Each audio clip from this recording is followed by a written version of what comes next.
Wow. Mari kita coba.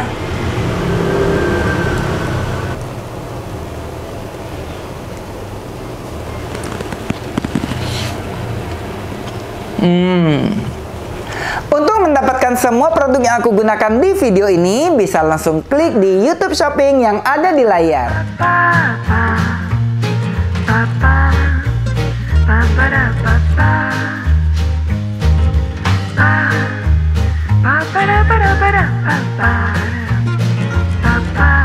Halo sahabatku, apa kabar? Semoga Anda semua sehat selalu dan bahagia. Nggak terasa sebentar lagi kita mau merayakan festival bakcang. Kalau kata orang Bangka, mau Nyetcet. Nyetcet itu perayaan bulan 5, tanggal 5 kalender Chinese atau kalender Imlek. Kali ini aku akan membuat bakcang isi ebi dan kelapa serundeng. Gimana rasanya dan bagaimana cara membuatnya? Ayo kita bikin. Chefnya abal-abal, resepnya original. Kita mau cuci-cuci ketan dulu. Ini aku gunakan 1 liter ketan Paris. Jadi kalau ketan Paris dia panjang-panjang, nggak ada campuran beras. Sedangkan ini aku menggunakan ketan Solo. 1 liter ketan Paris, 1,5 liter ketan Solo. Kita akan cuci dulu ketannya. Nanti pasti banyak yang tanya, kenapa ketannya dicampur? Jadi kalau ketan Paris dia lebih kenyal gitu ya. Kalau untuk dijadiin bakcang dia gampang keras. Tapi kalau untuk dijadiin dodol gitu, dia mantep banget. Kenyal banget untuk dijadiin wajik gitu ya. Tapi kalau mau bikin bakcang aku lebih suka dicampur. Karena kalau menggunakan ketan Solo atau ketan biasa 100%, dia rasanya agak benyek, nggak kenyal gitu. Jadi ini aku campur aja supaya dia hasilnya lebih kenyal. Kita cuci diulang 3 kali ya sampai bersih. Jadi kalau di Bangka setiap tanggal 5 bulan 5 kami biasanya suka pergi ke pantai sambil makan bakcang di pantai. Buat teman-teman yang tahu cerita asal-usul kue bakcang ini nanti komen ya.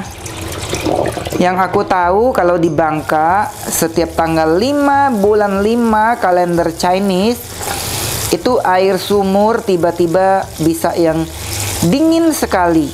Walaupun di triknya panas matahari. Dan telur bisa berdiri tegak di jam 12 siang. Telur ayam ya sahabatku, bukan telurmu. What? Jadi kalau kita diriin telur ayam nih bisa berdiri gitu.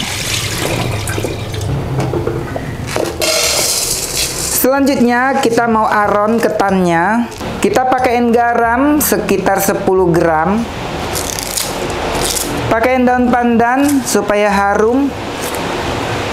Masukkan santan kental. Ini aku gunakan kelapanya 1,5 butir ya. Ini santan kentalnya dan santan encer. Totalnya 1,8 liter. Kita aduk-aduk sampai airnya terserap habis oleh ketan-ketan ini. Ini adalah bakcang khas Bangka ya sahabatku. Bakcang ala chef abal-abal yang aslinya orang Bangka. Soalnya aku kan kadang-kadang bikin suka sedikit berbeda gitu ya. Nanti ada orang bilang, bakcang tempat kami dak deh macam tu dak. Gitu ya. Bakcang kami diaron dulu pakai ayam gitu. Ya kali ini nggak pakai ayam. Aronnya cukup pakai santan, kasih garam, kasih daun pandan. Mau aron-aron dulu pakai kecap, ditumis pakai jamur shiitake dan sebagainya, beda lagi ceritanya. Ya, jadi beda daerah, beda model bakcangnya. Dan menurut aku ini adalah bakcang yang tersimpel, tapi tetap enak rasanya. Ini aku gunakan santan kelapanya 1,5 butir kelapa yang gede banget kelapanya. Kalau kelapanya kecil bisa 2 butir ya sahabatku. Jangan kebanyakan juga santannya, nanti terlalu berminyak juga kurang enak. Kita aduk terus ya sampai dia asat airnya. Aromanya sudah keluar. Ini udah harum banget. Dan ini santannya pas ya sahabatku. Kalau dia terlalu banyak santan dia keluar minyak, nggak enak. Segini aja kita aronnya. Ini sudah cukup. Ini akan kita matikan api kompor dan kita tutup. Kita tutup sekitar 15 menit sampai dia ngeset. Kali ini untuk isiannya aku gunakan kelapa serundeng dan udang kering. Nanti kedua bahan ini akan dimasak secara terpisah. Setelah mateng baru kita gabung lagi jadi satu. Kok ribet amat? Nanti aku jelaskan. Sudah 15 menit kita tutupnya. Nggak nyampe 15 menit sih. Paling ini 5 menitan lah ya. Ini kita aduk-aduk lagi. Dan nanti ini akan aku kukus di dapur belakang. Karena di sini kompor aku hanya satu. Ini perlu dikukus lagi sekitar 25 menit. Jadi proses kukusnya kita skip ya sahabatku. Supaya nanti nggak ada yang komen, lama amat videonya gitu. Pokoknya tahu-tahu mateng aja di ketannya gitu ya. Kita bawa ke belakang untuk dikukus. Selanjutnya kita mau siapkan bumbu untuk serundeng kelapa. Ini aku gunakan cabai keriting 10 buah. Sebagian aku buang bijinya. Sebagian masih ada bijinya. Jadi supaya serundeng kelapanya tuh nggak terlalu pedas, kita pindahin ke mangkok dulu. Pakaiin bawang putih 3 siung. Kita cemplungin. Bawang merah. Selanjutnya kita juga gunakan serai. Serainya ini aku iris tipis-tipis dulu. Kita gabung jadi satu. Pakaiin kunyit juga. Sekitar 7 gram. Kita pakaiin minyak sekitar 30 ml. Pakaiin air sedikit.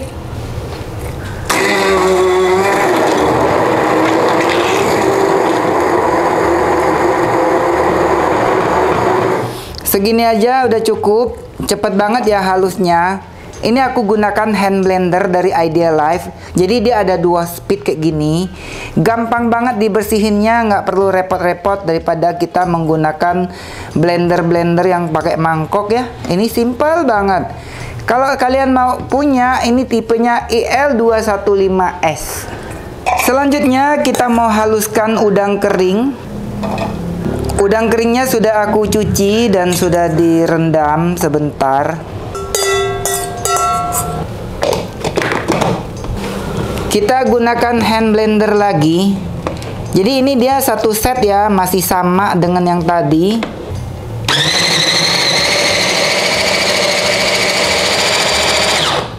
Sudah halus.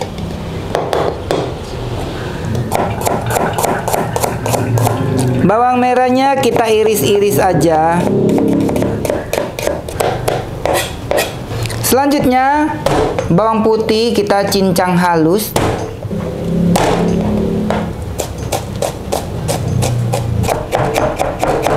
Segini aja, ini udah halus juga. Kita mau panaskan minyak.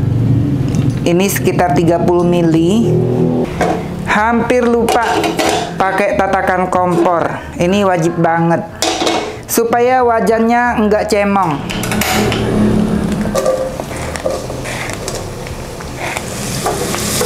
Kita tumis sampai harum bawangnya, sampai golden brown. Bawangnya sudah harum, kita masukkan bawang putih. Bawang putihnya tumis sebentar aja, nggak usah sampai terlalu kuning, nanti pahit. Bawang putihnya sudah harum, kita masukkan udang kering.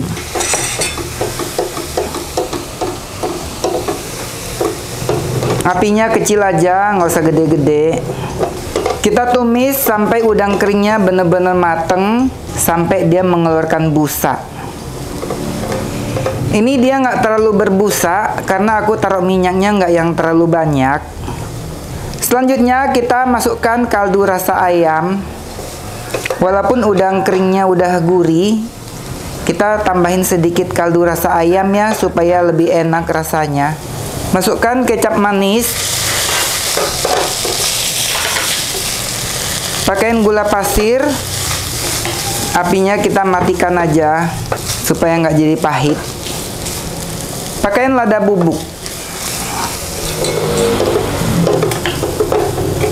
Ini harum banget. Segini aja udah cukup. Kita matikan kompor dan kita sisihkan. Selanjutnya kita mau memasak serundeng kelapa. Pakaiin daun jeruk, juga daun salam. Kita tumis sampai dia harum. Bumbunya sudah harum banget. Oh ya sahabatku, ini wok yang aku gunakan ini namanya granite cookware set. Jadi kalau beli satu set, dia tuh lengkap banget ya. Ada casserole pan, ada fry pan, dapat bonus spatula dan ladle. Dan dia sudah coatingan dari grey blonde Jerman. Ini awet banget. Aku sudah gunakan granite cookware set ini lebih dari 3 tahun. Bumbunya sudah split minyak. Kita masukkan udang kering. Kita tumis lagi sampai udang keringnya harum. Supaya lebih gurih, aku masukkan sedikit kaldu rasa ayam dan sedikit gula aren. Jadi nanti rasa serundengnya nih dia manis-manis gurih gitu ya. Kita masukkan kelapa parut. Dan kita masak dengan api kecil sampai serundeng kelapanya kriuk, sampai dia crispy. Serundengnya sudah kering, segini udah cukup ya, nggak usah terlalu kering, supaya dia tidak jadi pahit. Kita matikan kompor. Dan kita chop, supaya potongan kelapanya lebih halus lagi. Daun jeruk dan daun salamnya jangan diikutkan ya.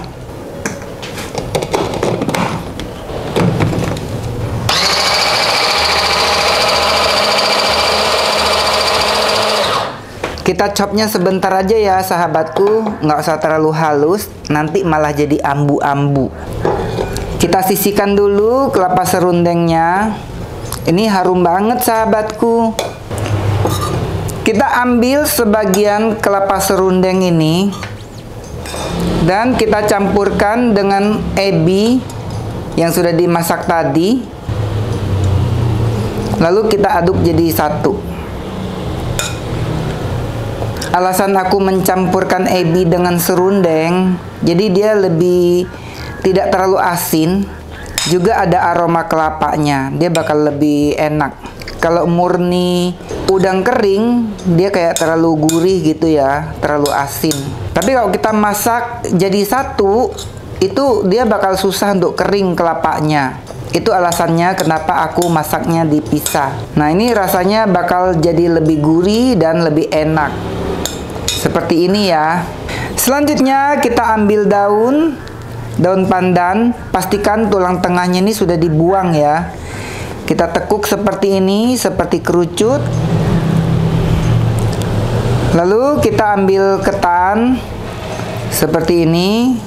Kita bikin lobang kayak gini. Kemudian kita masukkan bumbunya. Lalu kita tutup lagi dengan ketan seperti ini.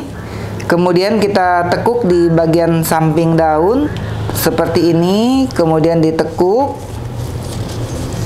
seperti ini. Sambil kita rapikan bagian sudutnya. Nah, di ujungnya ini kita tusuk pakai lidi. Nah, seperti ini dia tidak akan lepas lagi. Bisa juga kita menggunakan tali khusus bakcang atau menggunakan tali kasur. Jangan pakai tali rafia ya sahabatku. Kita ulangi lagi. Cara bungkusnya seperti ini. Masukkan ketan 3/4 aja kita masukkan, sambil kita membuat lubang seperti ini. Kemudian kita masukkan isiannya. Isiannya ini sesuaikan dengan selera ya. Mau dicampur seperti ini boleh, mau serundeng kelapa murni boleh, mau udang kering aja boleh. Tapi ini adalah resep terbaru bakcang aku untuk di tahun 2025. Kita padatkan, lalu ditekuk daunnya seperti ini. Rapikan bagian sudut-sudutnya, kemudian kita tekuk lagi. Lalu kita tusuk menggunakan lidi seperti ini. Ini bentuknya sudah rapi dan tidak akan lepas lagi. Lakukan sampai dengan selesai. Ini aku gunakan steamer ring dari Idealife. Ini ukurannya 32 cm. Jadi ini bisa dibeli terpisah ya sahabatku. Buat kalian yang sudah punya wajan ukuran 32 cm, tinggal beli steamer ringnya ini aja. Jadi ini cocok banget buat ngukus-ngukus kayak gini. Tuh seperti ini ya. Kita akan kukus selama 25 menit atau sampai dia benar-benar panas. Sudah 25 menit kita mengukusnya. Ini harum banget sahabatku. Bakcang isi serundeng kelapa dan ebi. Gimana judulnya?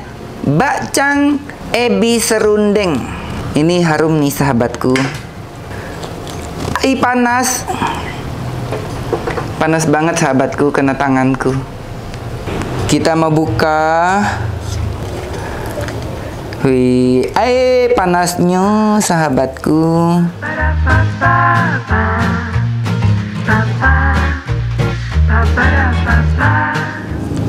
Wow, saking panasnya kita pakai piring kecil aja sahabatku. Kita mau belah ya. Wow, terlihat aromanya harum sekali. Kok terlihat? Tercium aromanya.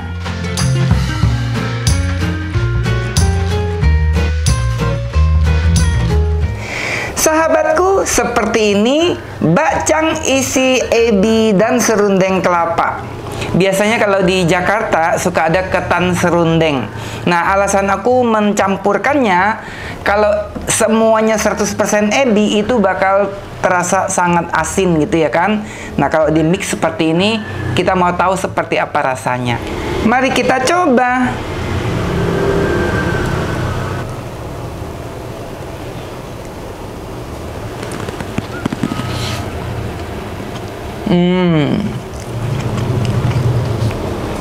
Enak banget. Jadi dia ada aroma serundeng yang harum, ada aroma ebi. Rasanya tuh jadi nggak yang terlalu asin, gurih-gurih manis gitu ya. Ini wajib kamu coba. Resep terbaru aku, bakcang isi ebi serundeng kelapa. Resep terbaru bakcang aku di tahun 2025. Sambil ngopi.